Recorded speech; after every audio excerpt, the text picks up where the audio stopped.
Salut, bonjour, une vidéo un petit peu différente aujourd'hui. Je vais surtout faire une annonce. Donc c'est pas forcément comme d'habitude une proposition de regard sur une partie de l'expérience humaine. C'est la formalisation de ma façon d'aider les gens, je pourrais dire comme ça. Je me suis dit que c'était important à un moment donné d'avoir un concept et puis avec des idées claires qui l'entouraient pour pouvoir exprimer d'abord de façon très concise comment j'aide les gens et quelle est mon approche. Et donc j'ai décidé de fonder cette approche être. C'est-à-dire que c'est comme ça que je vais nommer ma façon d'aider, c'est comme ça que je vais nommer mon approche. Alors j'appelais ça avant les entretiens maïtiques, j'appelais ça de la permaculture humaine. Je vais décrire un petit peu plus c'est quoi cette fameuse approche pour aider les gens, où je ne me positionne pas comme un thérapeute, où je ne me positionne pas comme ce qui peut exister d'ailleurs, de toute façon, peu importe. Et justement, le mot maintenant que je vais mettre, c'est ça, l'approche être.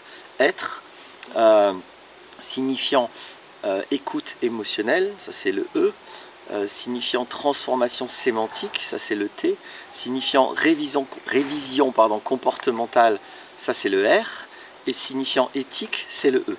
Donc cette approche être est constituée de ça, d'une écoute émotionnelle, d'une transformation sémantique, d'une transition comportementale, non, d'une révision, pardon, excusez-moi, d'une révision comportementale, et le tout dans une éthique très claire. Donc ça m'amuse bien de proposer les choses comme ça. Jusqu'à maintenant, je parlais surtout d'échelle émotionnelle. Donc ça, je vais continuer parce que c'est l'outil premier, c'est la base de mon approche. Mon approche est en deux phases. Il y a toujours une phase de prise de conscience de l'origine du problème. On ne peut pas régler un problème si on n'a pas la source. Donc ça, c'est avec l'intelligence émotionnelle, avec la dimension émotionnelle. C'est à ça que sert pour moi la dimension émotionnelle d'un humain, aller écouter son problème très profondément. Donc avec l'outil de l'échelle émotionnelle, on fait ça très vite. Dans ma pratique, ça prend un entretien ou deux parfois, mais ça ne prend jamais plus. Et après, ça ne suffit pas de prendre conscience de l'origine d'une émotion, d'une émotion ou même d'un enjeu psychologique. Donc du coup, la deuxième phase de mon approche, c'est un accompagnement au changement qui se constitue d'une remise en cause des sémantiques qui entourent la source du problème, on va dire ça comme ça. C'est difficile de parler en général, parce que chaque cas est très particulier, mais il y a toujours une remise en cause sémantique à faire. Je vais y revenir un petit peu après ce que j'entends par là. Et puis derrière, une fois qu'on a changé un petit peu certaines visions du monde, donc certaines sémantiques, il s'agit de mettre en place des comportements nouveaux, d'agir. Changer, c'est agir, c'est des actions.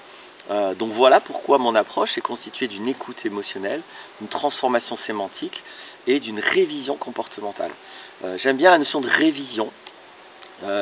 C'est comme une espèce de revue, mais justement il faut une nouvelle vision, c'est-à-dire que ça c'est constitué au préalable par la transformation sémantique qui construit une nouvelle vision, et puis après on applique dans le comportement, dans les actions, cette nouvelle vision. Donc dans révision il y a aussi ça, en plus du terme, en plus de la définition on va dire plus habituelle de revoir. Donc on revoit nos comportements avec la nouvelle vision qui est constituée par la transformation sémantique. Alors pourquoi je tiens à cette notion de sémantique ?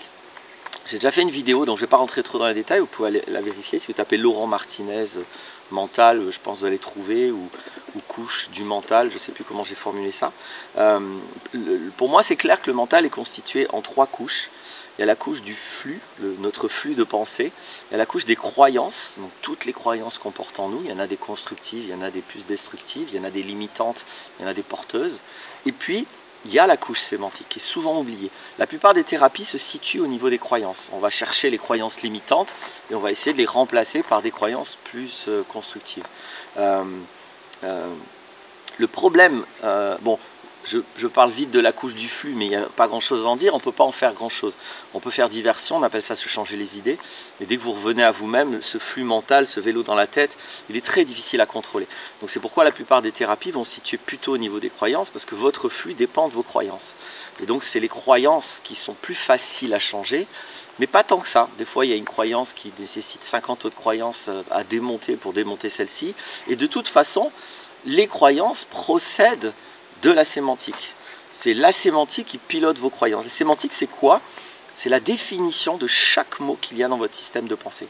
C'est ça la structure profonde du mental, et c'est ça dans mon expérience ce qui fonde votre rapport à la vie. Le cerveau a un côté très ordinateur, il est intégralement piloté par notre sémantique, par la définition des mots.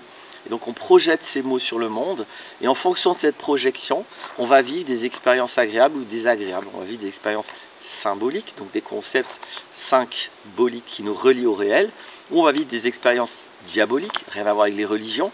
Dia, ça veut dire séparer, qui nous séparent du réel. Donc ça c'est important pour moi, hein, le diable, le diabolique, c'est pas ce qui plaît pas aux religions, c'est les conceptions qui créent des dissonances cognitives, qui créent des disharmonies, qui vous coupent du réel, qui créent une approche irréaliste avec le monde qui vous entoure, ou en tout cas avec les parties du monde. Donc voilà pourquoi la sémantique est très importante, parce que c'est là que à la fois vous avez tout pouvoir, tout le monde peut changer sa sémantique, on peut toujours changer soit son étiquetage des choses ou des gens, soit changer sa définition des mots, on peut toujours faire ça, il n'y a rien qui ne l'empêche, et c'est très très conséquent. C'est pas très utilisé, je trouve, parce que ça peut remettre en cause notre propre culture. Et si dans notre culture il y a des choses qui nous mettent en déphasage avec le réel, et ben c'est important pour moi de changer notre culture, ou en tout cas les aspects de notre culture qui nous font souffrir, qui nous coupent du réel, qui nous mettent dans des prisons conceptuelles et qui nous empêchent d'être libres face à la vie telle qu'elle est. Donc voilà pourquoi mon approche inclut tout ça, une écoute émotionnelle, une transformation sémantique et une révision comportementale, parce qu'une fois que j'ai vu, après avoir découvert la source de mes émotions, après je vois quelles sont les dimensions sémantiques qu'il faut revoir parce qu'elles sont en décalage avec ma réalité, après il s'agit que j'agisse dans le nouveau sens de mes nouvelles conceptions. Donc c'est globalement ça mon approche, c'est une approche qui est assez courte, et j'appelle ça l'approche être. Évidemment, c'est l'implicite, je ne vais même pas trop parler de pourquoi être, c'est très important.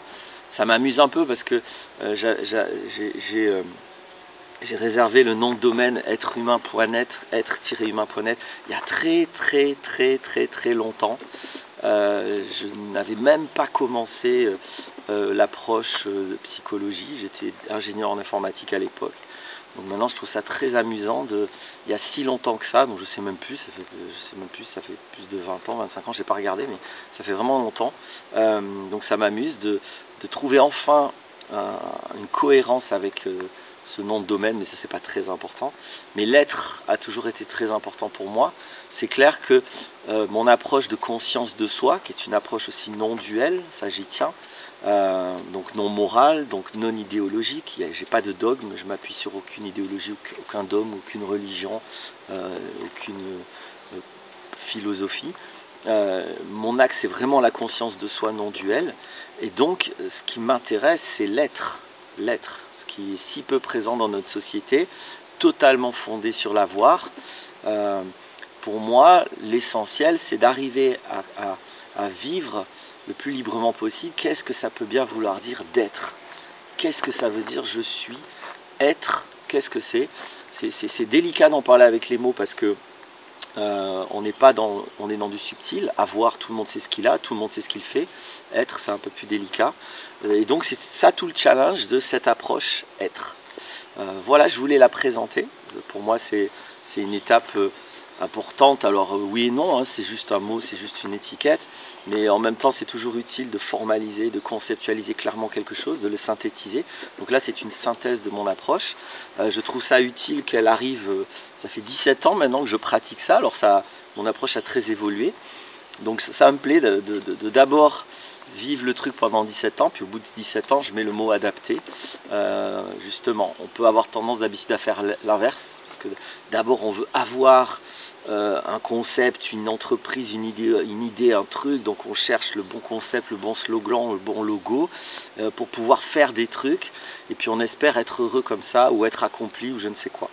Et non, c'est dans l'autre sens que ça marche. Donc justement, j'ai d'abord voulu être aidant, et j'ai vu en étant aidant de tout mon cœur ce que ça pouvait faire comme démarche, comme outil, comme pratique, etc. Et là maintenant j'ai enfin, c'est c'est la fin, j'ai le concept synthétisé. Voilà comment je pourrais m'amuser à dire ça. Je vais finir avec une demande. C'est bientôt Noël, donc je pense que les gens qui me connaissent un peu savent que j'ai un projet mécéné, donc je demande à des mécènes de m'aider à aider les gens. Ce projet, ça consiste simplement à pouvoir faire ce que je viens de décrire, mais à tarif réduit. Mes entretiens à moi, ils coûtent 60 €. Si on était dans une autre société, je ne demanderais pas d'argent, mais vu qu'on nous impose d'utiliser la monnaie, je suis pour l'instant obligé de m'y contraindre. Si un jour on est nombreux à vouloir se passer de ça, on pourra le faire. Pour l'instant, ce n'est pas le cas, donc j'accepte.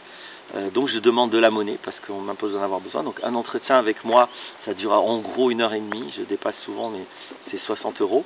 Et quand les entretiens sont mécénés, donc à chaque fois qu'un mécène me donne 30 €, ça coûte que 25 € pour la personne. Exactement le même entretien, exactement la même aide.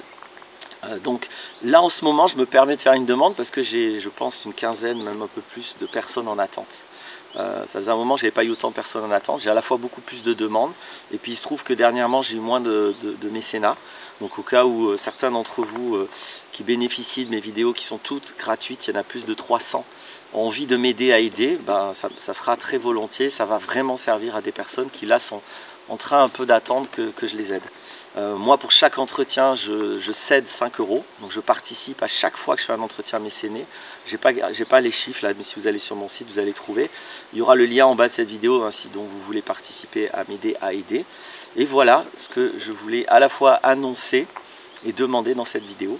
Merci d'avoir écouté jusqu'au bout et à bientôt pour d'autres vidéos.